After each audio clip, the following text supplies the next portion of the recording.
Hi, வணக்கங்க. நான் professor doctor Udaya, medical microbiologist. உங்களோட என்னுடைய அனுபவத்தை பகிர்ந்து கொள்வதில் பெருமகிழ்ச்சி அடைகிறேன். இன்றைய தினம் நம்ம என்னோட சேனலோட பேர் இருக்கு இல்லைங்களா, microbial world good and bad, நுண்ணுயிரிகளின் உலகம் நல்லதும் கெட்டதும் அப்படின்னு நம்ம பார்க்குறோம்.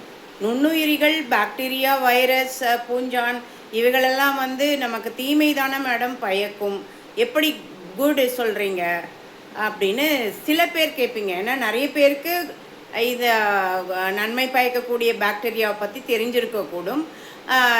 என்றாலும் ஒரு இன்ட்ரொடக்ஷன், ஒரு முன்னுரை மாதிரி உங்களுக்கு சொல்லி இனி வரும் காலங்களில் நம்ம டீட்டெயில்டாக பார்ப்போம். இது பார்க்கக்கூடிய அனைவருக்குமே, மருத்துவத்துறையில் இருந்தாலும் சரி, மாணாக்கர்களாக இருந்தாலும் சரி, மற்றும் துறைகளில் இருப்பவர்களுக்கும் சரி, மற்றும் அனைவருக்குமே, வீட்டில் இருக்கும் எல்லாருக்குமே, ஃபேமிலியில் இருக்க எல்லா சமுதாயத்திற்குமே இது ஒரு பலனுள்ள தகவலாக இருக்கக்கூடும் என்பது என்னுடைய நம்பிக்கை. தெரிந்தவர்களுக்கு, மாணாக்கர்களுக்கு, மருத்துவ மாணாக்கர்கள் மற்றும் ஆராய்ச்சி துறையில் இருப்பவர்களுக்கும் இது ஒரு ரெஃப்ரெஷ்மெண்ட் மாதிரி. ஈவினிங் ஸ்நாக்ஸ் சாப்பிட்றோம் இல்லையா, அந்த மாதிரி ஒரு ஸ்நாக்ஸ் கொடுத்த மாதிரி டிப்ஸ், அவ்வளோதான்.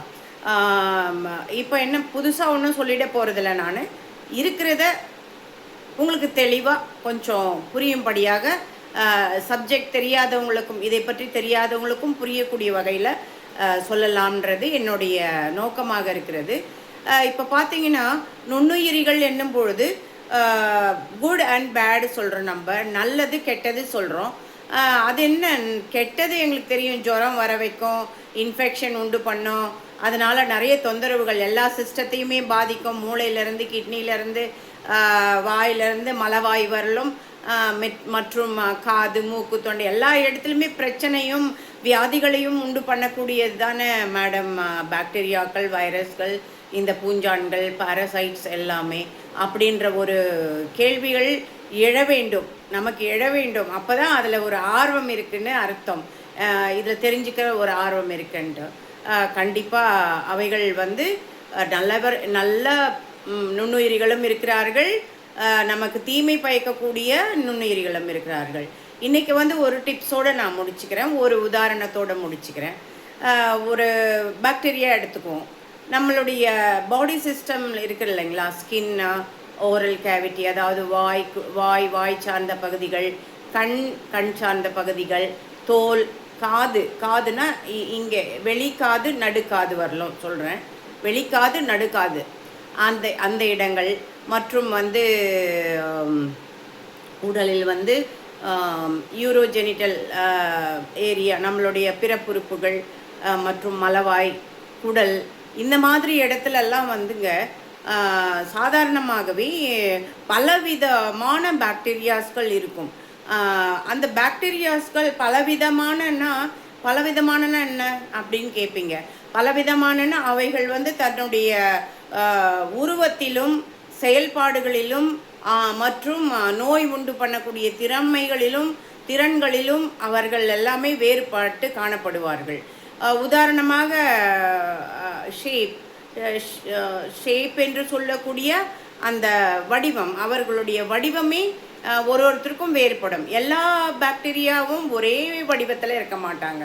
நம்ம மைக்ரோஸ்கோப்பில் வச்சு பார்க்கும் பொழுது அவைகள் வித்தியாசமான ஒரு வடிவங்களை கொண்டிருப்பார்கள். அந்த வடிவங்களை வைத்து கூட அவர்களை நாம் அடையாளம் காண முடியும்.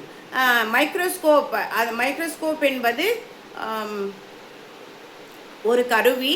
அந்த கருவி இந்த மாதிரி நுண்ணுயிரிகளை, சாதாரணமான நம்ம கண்களால் பார்க்க முடியாத நுண்ணுயிரிகளை பார்ப்பதற்கு உதவக்கூடிய ஒரு இன்ஸ்ட்ருமெண்ட், ஒரு கருவி தான் அந்த மைக்ரோஸ்கோப் என்னக்கூடிய ஒரு கருவி. அதில் பார்க்கும் பொழுது இந்த பாக்டீரியாக்கள் இந்த வகைகளில் அவங்க இருப்பாங்க. கிரேப்ஸ் மாதிரி ரவுண்ட் ஷேப்பில் இருப்பாங்க. நம்ம பிந்தி வச்சுக்கிறோம் இல்லையா, இந்த ரவுண்ட் ஷேப்பில் இருப்பாங்க. அல்லனா சர்க்கிள் அப்படிம்பாங்க இங்கிலீஷில், ரவுண்டு. ஓகே, அடுத்தது இந்த மாதிரி ராட் ஷேப், இப்படி ஒரு குச்சி வச்சா எப்படி இருக்குது, இப்படி இந்த துண்டு மட்டும் பாருங்களேன், இது மாதிரி ஒரு ராட் ஷேப்பில் இருப்பாங்க. அந்த மாதிரி ரவுண்டு சர்க்கிள் ஷேப்பில் இருக்கிறதுக்கு பேர் பாக்டீரியாவுக்கு காக்கை அப்படின்னு சொல்லுவாங்க. இந்த மாதிரி குச்சி மாதிரி இருக்கிற அதுக்கு வந்து பெசிலை அப்படின்னு சொல்லுவாங்க.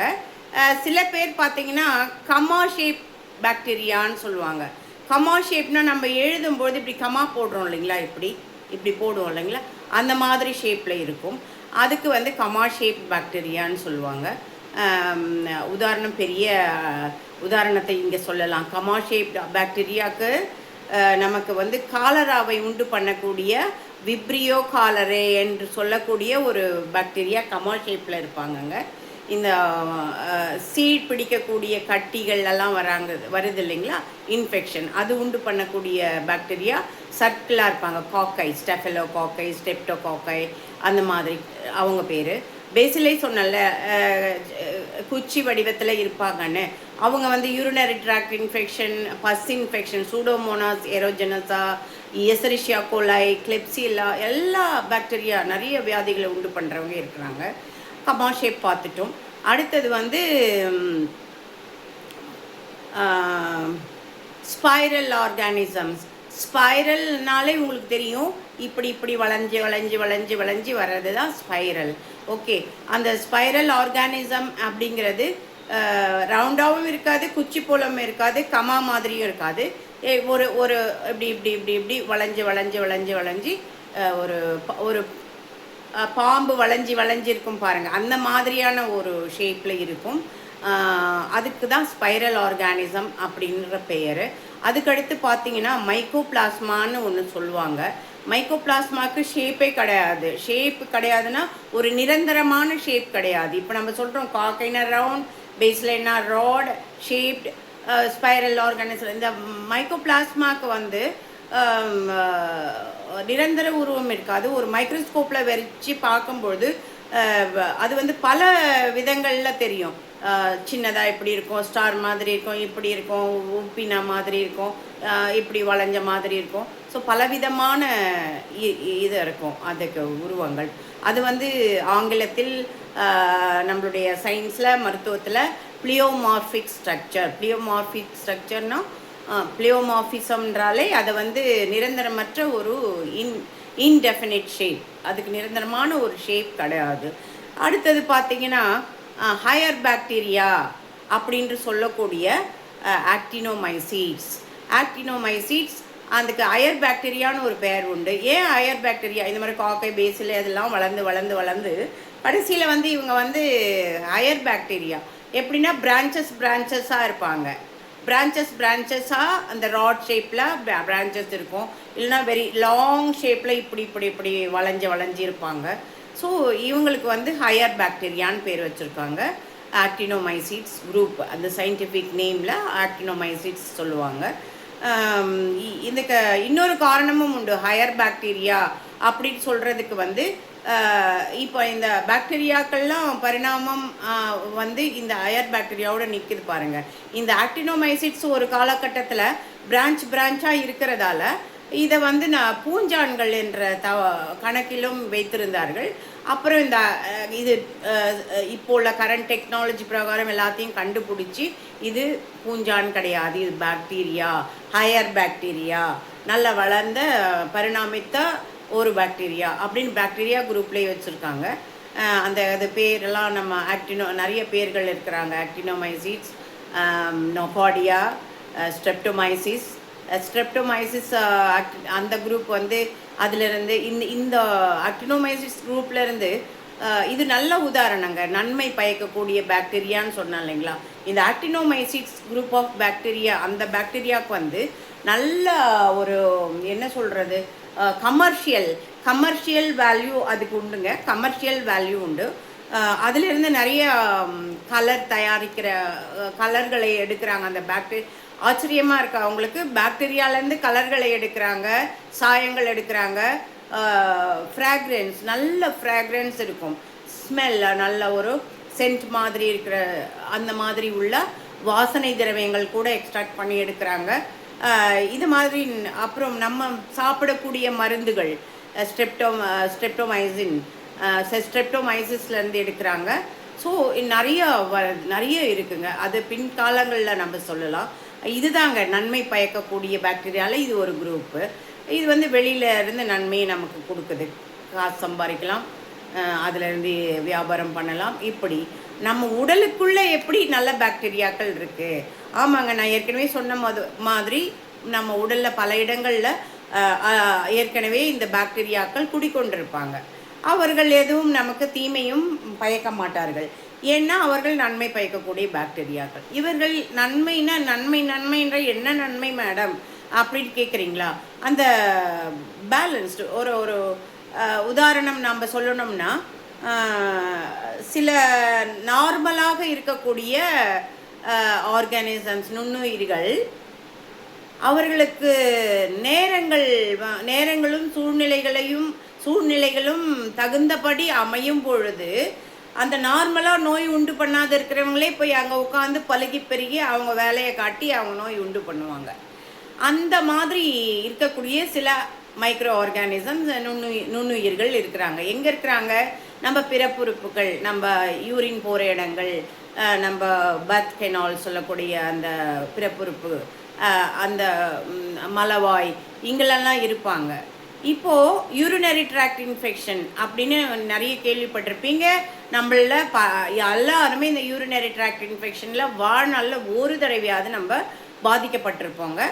அதுதான் வந்து தமிழில் என்ன சொல்கிறது, யூரினரி ட்ராக்ட் இன்ஃபெக்ஷன், மூத்திர வாயிலிருந்து மூத்திர மூலமாக பரவக்கூடிய பிரச்சனை, நோய் தான் இந்த யூரினரி ட்ராக்ட் இன்ஃபெக்ஷன். அந்த இன்ஃபெக்ஷன் பார்த்திங்கன்னா, நான் சொல்கிறேன், மலவாயும் அந்த பிறப்புறுப்பு, அந்த வஜைனா என்று சொல்லக்கூடிய அந்த இடமும் வந்து கேப் வந்து கொஞ்சம் தாங்க இருக்கும் நம்மளுடைய உடற்கூறில். இப்போ என்ன பண்ணுறது, இந்த ஏற்கனவே இங்கே மலவாய்க்கிட்ட சில பாக்டீரியாக்கள் சாதாரணமாக நோய் உண்டு பண்ணாமல் இருக்கும். இந்த பிறப்புறுப்புகளில் சில பூஞ்சான்கள், கேண்டிடா, ஏற்கனவே சொல்லி மறந்துடாதீங்க, கேண்டிடா எனக்கு ரொம்ப பிடிச்ச கேண்டிடா. அதில் நிறைய ரிசர்ச் பண்ணி வச்சுருக்கேன் நான். ஸோ அந்த கேண்டிடா என்று சொல்லக்கூடிய அந்த ஈஸ்ட்டு மற்றும் பல வகையான பாக்டீரியாக்கள் அதில் இருப்பாங்க. காக்கை, பேசிலை எல்லாமே இருப்பாங்க அந்த பிறப்புறுப்பில். இப்போது அவர்கள் நார்மலாக தான் இருப்பாங்க.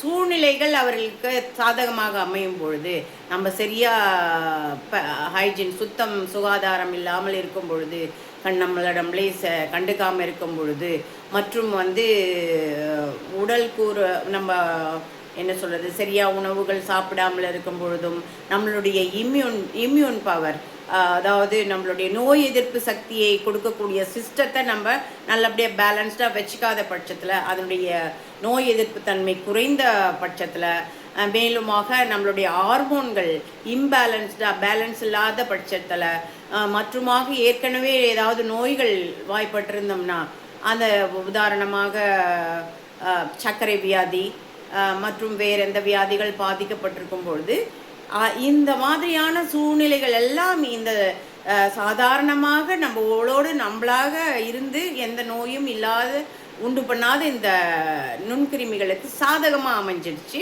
அவங்க வந்து அதை இது பண்ணுவாங்க. ஒரு சின்ன உதாரணங்க, இந்த ஈசரிஷியா கோலை என்று சொல்லக்கூடிய ராட் ஷேப் பாக்டீரியா, புரோட்டியஸ் என்று சொல்லக்கூடிய ஸ்பீஷிஸ், அதுலேயே நிறைய ஸ்பீஷிஸ் வகைகள் இருக்காங்க.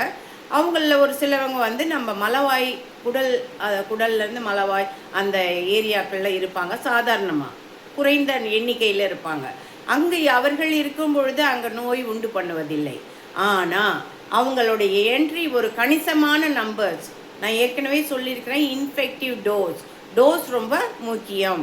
அப்போ அந்த குறிப்பிட்ட கணிசமான அளவுக்கு நம்பர்ஸ் அவங்க வந்து பிறப்புறுப்புகளில் என்ட்ராயிட்டாங்கன்னா, அவங்க அங்கேருந்து அப்படியே ட்ராவல் பண்ணி நம்மளுக்கு வந்து இந்த யூரினரி ட்ராக்ட் இன்ஃபெக்ஷனை உண்டு பண்ணுவாங்க. அந்த யூரின் வர இடத்துல இன்ஃபெக்ஷனை உண்டு பண்ணுவாங்க. இதுதாங்க ஒரு இது. ஓகே மேடம், நன்மையை என்ன சொல்கிறீங்க அப்படின்னா, நன்மையை பற்றி என்ன சொல்கிறேன்னா, ஏற்கனவே அங்கே இருக்கிறாங்க பாருங்கள், அந்த பாக்டீரியா அல்லது ஏற்கனவே அங்கே இருக்கிறவங்க, அங்கே அந்த பிறப்புறுப்பிலையோ இல்லை மலவாயிலையோ இருக்கிறவங்க அந்த இடத்த வந்து ஆக்குப்பை பண்ணியிருக்கிறவங்க, ஆக்கிரமிச்சு இருக்கிறவங்க, இந்த நோய் உண்டு பண்ணக்கூடிய பாக்டீரியாக்கள் அங்கே வரும்பொழுது ஆல்ரெடி அந்த இடம் வந்து வேக்கண்ட் இல்லாமல் இருக்குல்ல, அப்போது அவங்க வந்து தடுக்கிறாங்க. நேரடியாகவோ மறைமுகமாகவோ நோய் உண்டு பண்ணக்கூடிய பாக்டீரியாவுடைய என்ட்ரியை அங்கே வருகையை அவர்கள் தடுக்கிறார்கள். உதாரணமாக உங்களுக்கு புரியும்படி சொல்லணும்னா, மியூசிக்கல் சேர் காம்படிஷன் வைக்கிறாங்கல்ல, மியூசிக்கல் சேரில் போட்டி வைக்கும்போது நிறைய ஃபஸ்ட்டு ஒரு 10 சேர் போட்டுட்டு ஒரு 15 பேர் ஓடிக்கிட்டே இருப்பாங்க, மியூசிக் போடுவாங்க. மியூசிக் நின்னோடனே யார் அந்த சேரில் போய் உட்காந்துக்கிறாங்களோ மற்றவங்க உட்காராதவங்களாம் வெளியேற்றப்படுவார்கள், அவங்களாம் போயிடுவாங்க. அப்புறம் அப்படியே வரும் இல்லையா? இது ஒரு நல்ல உதாரணம். அந்த மாதிரி நம்மளுடைய உடல் பாகங்களில் சாதாரணமாக இருக்கக்கூடிய இடத்துல இந்த நன்மை பயக்கிற பாக்டீரியாக்கள் அந்த இடங்களை ஆக்கிரமித்து இருக்கிறதால நோய் உண்டு பண்ணக்கூடிய பாக்டீரியாக்கள் வரும்பொழுது இந்த நன்மை பயக்கும் பாக்டீரியாக்கள் இடத்தை ஆக்கிரமிப்பச்சுல இவங்களாம் இடமே இருக்காது, போயிடுவாங்க. அது ஒரு இது. இருந்தாலும் நான் சொன்ன அந்த சாதகமான சூழ்நிலைகள் வராங்க இல்லையா, அந்த மாதிரி வரும்பொழுது இவங்கெல்லாம் ஒரு கொஞ்சம் பேலன்ஸ் இல்லாமல் போயிடுவாங்க இந்த நன்மை பயக்கிற பாக்டீரியாக்கள். உதாரணமாக வச்சுக்கிட்டிங்கன்னா, நம்மளுடைய குடல், சிறுகுடல், பெருகுடல் சொல்கிறோம் இல்லைங்களா, அதில் வந்து இருக்கக்கூடிய பாக்டீரியாக்கள், நன்மை பயக்கக்கூடிய பாக்டீரியாக்கள் ஏற்கனவே அந்த இடத்தை ஆக்குமைச்சு இருப்பாங்க. நமக்கு ஏதோ ஒரு நோய் வந்திருக்கும், சளி தொந்தரவு இல்லை ஜோரம் அல்லது வேறு ஏதோ ஒரு இன்ஃபெக்ஷன் வந்திருக்கும், தொற்று. அதுக்கு டாக்டர் மருந்து கொடுப்பாங்க. அது மருந்து கொடுக்கும் பொழுது உதாரணமாக பாக்டீரியாவுக்கும் மருந்து கொடுப்பாங்க, சரிங்களா? அப்படி வச்சுக்கலாம் உதாரணம். ஏன்னா நான் ஏற்கனவே உங்களுக்கு சொல்லியிருக்கிறேன், பாக்டீரியாவுக்கு கொடுக்கக்கூடிய மருந்து வேறு ஆன்டிபயோட்டிக், ஃபங்கஸ் பூஞ்சான்களுக்கு கொடுக்கக்கூடியது பூஞ்சான்களுக்கான மருந்து ஆன்டிஃபங்கல்ஸ் அப்படின்னு சொல்லுவாங்க. இது பூஞ்சான் இந்த ஆன்டிபயோட்டிக் கட்டுப்படாது, பாக்டீரியா ஆன்டிஃபங்கல்ஸ் கட்டுப்படாது. இதை மனசில் வைங்க. அப்போது இந்த குடலில் வந்து என்ன ஆகும், நம்ம ஏதோ ஒரு இதுக்காக வியாதிக்காக டாக்டர் கொடுத்த ஆன்டிபயோட்டிக்கை நம்ம எடுக்கும் பொழுது அங்கே நோய் உண்டு பண்ணக்கூடிய பாக்டீரியாவோடு சேர்ந்து நம்ம நன்மை பயக்கும் பாக்டீரியாக்களும் கொஞ்சம் வாஷ் ஆஃப் பண்ணி போயிடுவாங்க. அவங்க கொஞ்சம் இறந்து அப்படியே வெளியில் வந்துடுவாங்க. ஸோ அவங்க ஆக்கிரமிப்பு பண்ண இடம் இப்போ காலியாக இருக்கு இல்லையா? இப்போ காலியாக இருந்த உடனே என்ன பண்ணுவாங்க, அந்த கேண்டிடா நான் சொல்லியிருக்கேன் இல்லையா, அது ஒரு பூஞ்சான் வகை, ஈஸ்ட் வகை. இவங்க என்ன பண்ணுவாங்க, பாக்டீரியாக்கெல்லாம் இடத்த காலி பண்ணோன்னே இவங்க போய் உட்காந்துருவாங்க. அதில் இவங்க உட்காந்துட்டு நல்லா பழுகி பெருகி நல்லா நிறைய நம்பர்ஸ் வந்துட்டு சாதாரணமாக இருந்த இவங்க சூழ்நிலை சாதகமான உடனே அது வந்து அவங்க வேலையை காட்ட ஆரம்பிச்சிடுவாங்க. எப்படி ஹியூமன் பீயிங் நமக்குள்ளற பல பேர் அந்த மாதிரி அவங்களுக்கு சாதகமான சூழ்நிலை வந்த உடனே நம்மளையே வந்து வெட்டுவாங்க இல்லையா பல விதங்களில், அதே மாதிரி தாங்க இங்கே நடக்கும். அந்த பாக்டீரியா இடத்த காலி பண்ணோன்னே இந்த பூஞ்சான் வந்து ஈஸ்ட் உட்காந்து பழுகி பெருகி டயரியாவை உண்டு பண்ணும். டயரியானா வயிற்றுப்போக்குவை உண்டு பண்ணும். அதுக்கு பேர் தாங்க, அதுக்கு பேரே இருக்கும் ஆப்பர்ச்சுனிஸ்டிக் இன்ஃபெக்ஷன், ஆப்பர்ச்சுனிஸ்டிக் பத்தோஜன். சாதாரணமாக நோய் உண்டு பண்ண மாட்டாங்க, ஆனால் சூழ்நிலை சாதகமாக வரும்போது சூழ்நிலை சாதகமாக வரும்பொழுது நோய் உண்டு பண்ணுவாங்க. அதுக்கு தான் அந்த பேர் வச்சுருக்காங்க. இது ஒரு நல்ல உதாரணம். இன்றைக்கு நிறைய படிச்சிட்டோன்னு நினைக்கிறேன். எனியாவ் குட் அண்ட் பேட் பற்றி சொல்லிட்டோம்.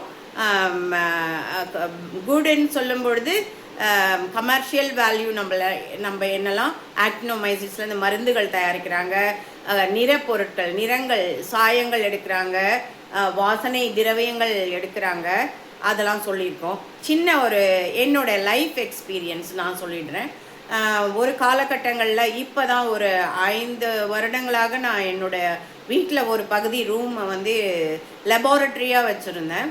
ஏன்னா எனக்கு ரொம்ப பிடிக்கும் ஆராய்ச்சி.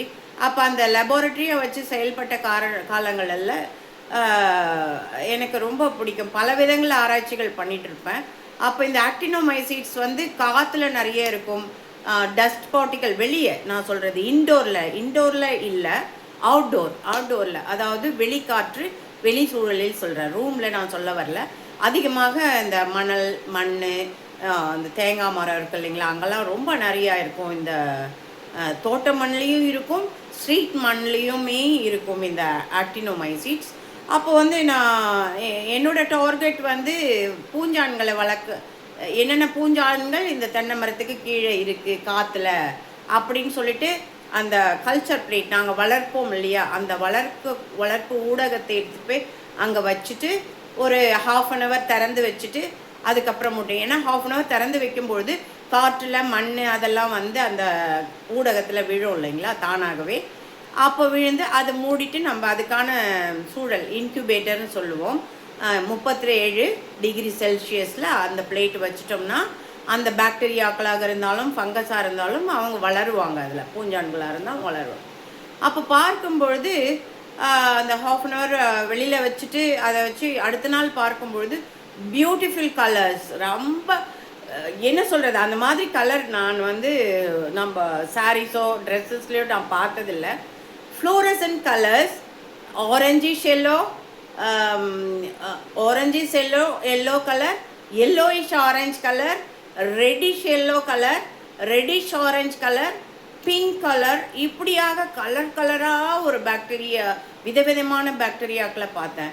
அப்புறம் அவைகளை மைக்ரோஸ்கோப்பில் வச்சு பார்க்கும்பொழுது தான் தெரிந்தது அவர்களெல்லாம் ஒரு ஆக்டினோமைசிட்ஸ் குரூப்பை சார்ந்த பாக்டீரியாக்கள். மேலுமாக என்னுடைய லேபே வந்து சூப்பர் ஃப்ராக்ரன்ஸ், ரொம்ப சென்டெல்லாம் ஸ்ப்ரே பண்ண மாதிரி ஒரு ஸ்மெல் ஓவராக, அது வந்து சொல்லவே முடியாது, அந்த மாதிரியான ஒரு ஃப்ராக்ரன்ஸ் எனக்கு ரொம்ப பிடிச்சிருந்தது. நான் வந்து I started shouting at my son and daughter, என்னோடய மகனையும், ஏன் லேபுக்கு யூ என்டர்ட், எதுக்கு என் லேபுக்கு வந்தீங்க, எதுக்கு ஃப்ராக்ரன்ஸ்லாம் அடிச்சிங்க இதில் வந்து அப்படி, நாங்களாம் வரவே இல்லை அப்படின்னு அவங்க சொன்னாங்க. அப்புறமா என்னென்னு பார்த்தா இந்த பிளேட்டு திறந்தாலே கமன்னு.